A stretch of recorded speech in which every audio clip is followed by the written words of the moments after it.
Taratati. Salut les amis, bienvenue chez RCCry74. On se retrouve aujourd'hui pour la vidéo vente HPI Trophy. Comme je l'avais exprimé dans mes vidéos précédentes lors de l'essai du véhicule, et lorsque les essais étaient concluants, je mettrai en vente le véhicule. Et ben ça y est, aujourd'hui ce véhicule est à vendre. Donc sur ce véhicule, tout est prêt, ready to run. Il faudra juste mettre un accu prise EC5 en 2S, 3S ou 4S. Maximum donc, on est en 150 ampères-heure sur l'électronique, on va y revenir. Vous n'avez plus qu'à mettre un accu dessus et le véhicule, il roule. Donc, on va faire un récapitulatif sur ce véhicule en général avec tout ce que je vends, les à côté du véhicule, tout ce que je vends à côté avec le véhicule. Voilà. Donc, tout d'abord, le véhicule en lui-même. On va refaire un récap, un petit check-up. Donc, on a une carrosserie qui a été entièrement peinte par mes soins, qui est neuve. Vous pouvez le constater. Je vous l'avais montré la dernière fois.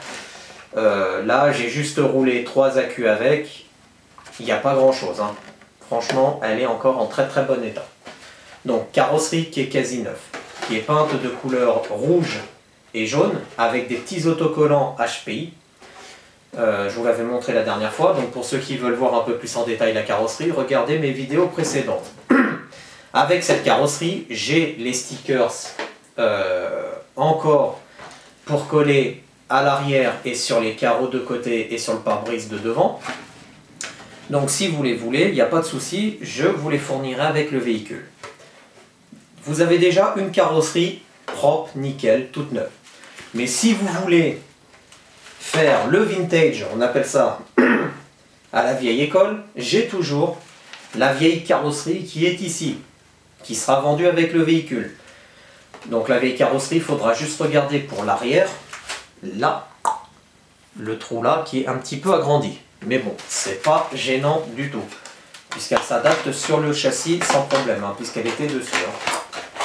Donc après, si vous voulez faire vraiment old school ou vraiment truc d'aujourd'hui, il n'y a pas de souci. Regardez. Tac. Donc, déjà, vous avez 2 carrosseries avec ce véhicule. Hop. Au niveau du véhicule en lui-même, donc, nous avons un combo moteur, variateur, surpasse. Donc, le variateur est un 150 ampères-heure qui accepte le 2S, le 3S, le 4S. Le moteur, donc c'est un, si je me dis pas de conneries, donc c'est un 4076 en 2200 kV. Donc il fait très bien son job, hein, je vous le dis honnêtement, et il n'y a pas de surchauffe ou quoi que ce soit. Hein. Pignon moteur. Le pignon moteur, c'est un pignon de 15 dents que j'ai pris donc c'est un pignon de 15 dents que j'ai pris chez Traxxas, donc qui vient d'un Traxxas. Ensuite, on a refait, comme vous le savez, la platine du cerveau de direction. Hop, on va se rapprocher un peu. J'ai refait ici la platine du cerveau de direction. Le cerveau de direction est d'origine. Alors par contre, le kilo, je ne sais pas exactement, mais je pense que c'est à 9 kg qu'il y a dessus. Donc à voir par la suite celui qui veut le changer. Au niveau du véhicule en lui-même, donc bien évidemment prise EC5, hop, on va vous la montrer. Mais bon, de toute façon, si vous voulez un peu plus de description, n'hésitez pas à aller voir mes autres vidéos sur ce véhicule. Donc prise EC5, comme ça vous pouvez mettre des accus EC5 et ça se trouve assez facilement. Ou si vous décidez de changer la prise, que vous voulez mettre une autre prise, vous pouvez. Moi j'ai mis des EC5 parce que je trouvais que les prises EC5 ou les prises XT90, ça bouge pas des masses. Parce qu'avant j'avais une double prise DIN. Voilà. Au niveau des... on va y arriver, excusez-moi. Des huiles d'amortisseur. Donc, on a mis de l'huile d'amortisseur, de la 600 CST à l'avant et de la 600 CST à l'arrière. Par contre, derrière, étant donné que j'ai eu un petit souci avec les amortisseurs d'origine, malheureusement, j'ai une tige d'amortisseur qui a plié et qui a cassé lorsque je l'ai redressé. Donc, on m'avait donné, grâce à tonton Hervé, 2 amortisseurs de Arma Typhon 3S. Et je les ai mis dessus. Et franchement, ça fait super bien le job. Donc, j'ai gardé les vieux amortisseurs arrière, j'ai refait une tige, il faudra juste peut-être mettre un petit joint dedans pour éviter que ça fuit. Au niveau des huiles de diff, sur ce véhicule, j'ai mis de la 10 000 à l'arrière, de la 10 000 à l'avant. Et le diff central, je n'y ai pas touché pour le moment. Après, ce sera à votre convenance, ce sera à vous de faire vos propres réglages, enfin, au futur propriétaire, je veux dire, de faire ses propres réglages. Au niveau des huiles d'amortisseur, si ça ne lui convient pas, ou alors au niveau des diffs, ce sera lui d'y faire. Tout simplement. Au niveau des pneus, donc, ils ont roulé que 3 accus depuis que je l'ai. Ils sont en bon état. Ils sont un tout petit peu bouffés. Il y a juste un tout petit peu les picots à l'intérieur qui sont bouffés. Mais au pire, moi, je peux vous fournir d'autres pneus qui ont déjà roulé aussi avec ce véhicule. Si jamais. Qu'est-ce que je voulais dire d'autre sur ce véhicule? Donc, il a été nettoyé. Quand je vous dis nettoyer, c'est propre, nickel, vous pouvez manger dedans, vous n'avez plus qu'à rouler avec. Ça, c'était pour la partie véhicule. Donc, il est vendu avec la télécommande KT25, KT25+, pardon, et pas la KT125, parce que la KT125, c'est une KTM, une moto. Il est vendu aussi donc avec son lot de pièces d'origine et de rechange.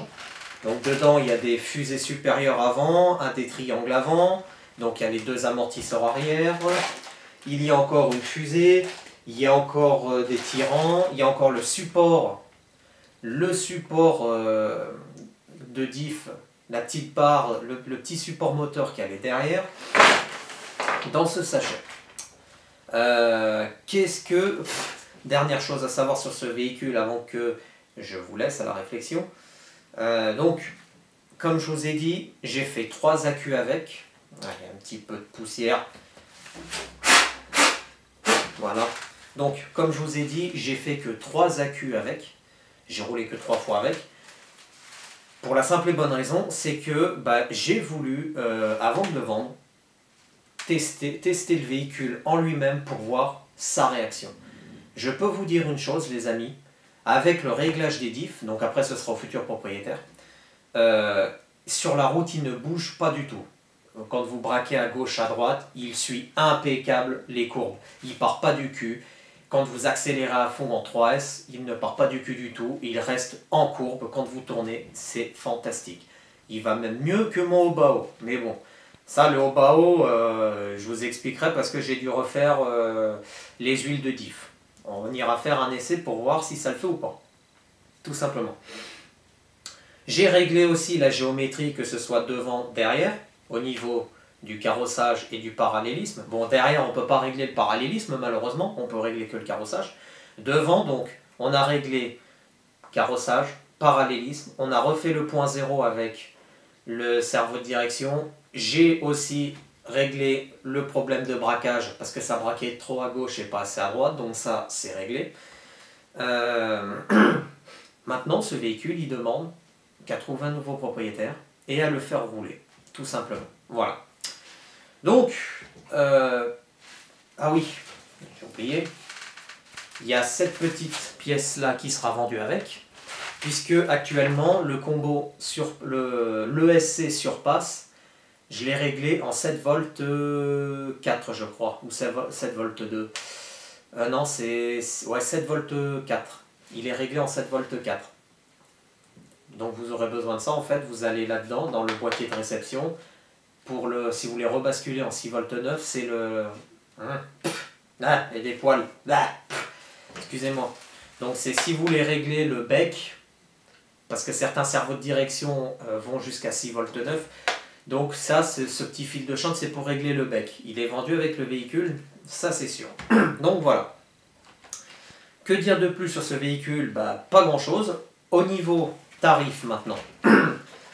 Donc, comme je vous ai dit dans les précédentes vidéos, le but, c'est que moi, j'arrive à le revendre moins de 300 €. Pourquoi? Parce que pour un débutant, ou alors une personne voilà, qui a fait du crawler, ou qui veut faire, qui a fait du crawler, et puis qui veut se lancer un peu, qui a un club à côté de chez lui, mais qui n'a pas de buggy, et qui veut acheter un buggy pour pas trop cher pour son porte-monnaie, bah du coup, ce véhicule, il est fait pour lui, pour cette personne. Il est aussi fait pour les débutants. Alors par contre, les amis, oh, on va y arriver. Excusez-moi, je suis un petit peu encore enrhumé. Pas grand chose, parce qu'on arrive en automne. Ça fait un peu froid le matin. Allez, il y a là le petit clips de carrosserie.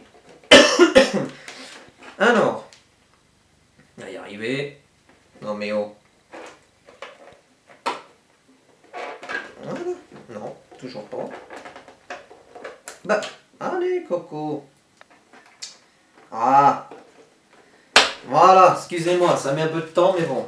Donc, au niveau du tarif, comme je disais, pour une personne qui veut attaquer sur un circuit ou qui veut se faire plaisir avec un buggy totalement électrique reconverti, au niveau du tarif, moi les amis, il est affiché à 270 €, tout simplement. Après, je prends en partie les frais de port, je prends une partie des frais de port à ma charge, donc après il faut rajouter 10 € de frais de port en plus, quoi. Voilà. Ou, éventuellement, pour ceux que ça intéresse, on peut partir sur une base d'échange. Alors, base d'échange, c'est soit un genre de petit bateau RC, éventuellement, ou alors éventuellement, parce que je suis en train de réfléchir, qu'est-ce qu'il me faudrait en RC? Éventuellement peut-être un truggy, éventuellement, base d'échange avec peut-être ajout dessous de ma part, pour ceux que ça intéresse. Donc, je suis ouvert aussi à cette proposition-là, tout simplement. Donc, voilà.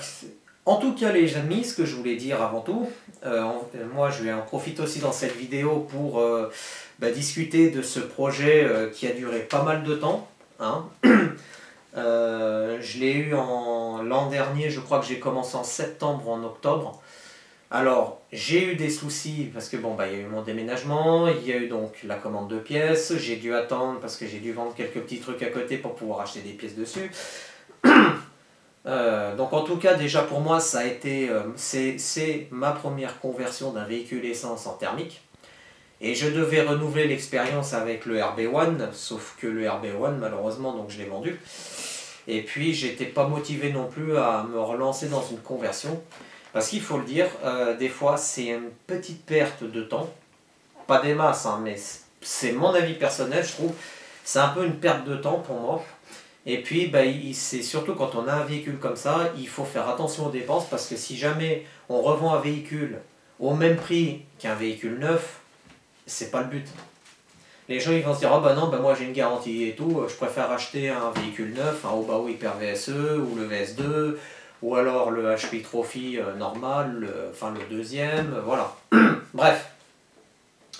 Donc, moi, c'est pour ça. Actuellement, il y a le LRP que tonton Valentin m'a donné, qui m'a dit, t'en fais ce que tu veux. Je voulais repartir sur une conversion électrique. Mais je pense plutôt que le LRP, on va faire une vidéo de vente de ce véhicule aussi. Ou à moins que j'ai déjà fait, je sais plus, il faut que je regarde. Parce qu'en fin de compte, le LRP avec toutes les pièces et autres, c'est pareil que lui. Il ne faudra pas que je dépasse un budget et une certaine somme de budget. Parce que si je dépasse, je n'arriverai jamais à le vendre. Voilà. Qu'est-ce qu'il fallait dire d'autre? On va faire la vidéo débrief. N'importe quoi, n'importe quoi. La vidéo blabla de la chaîne, les amis, parce qu'on ne l'a pas fait au mois de juillet, et puis on l'a fait au mois de juillet, mais on ne l'a pas fait au mois d'août. On va la faire au mois de septembre.